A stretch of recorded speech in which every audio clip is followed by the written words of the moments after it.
أعوذ بالله من الشيطان الرجيم.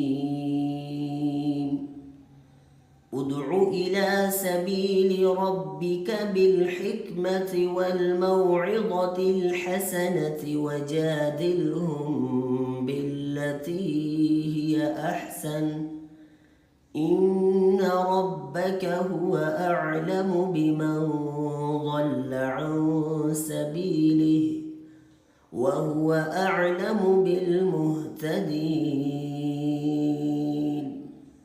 وإن عاقبتم فعاقبوا بمثل ما عوقبتم به ولئن صبرتم لهو خير للصابرين. واصبر وما صبرك إلا بالله ولا تحزن عليهم ولا تك في ضيق مما يمكرون.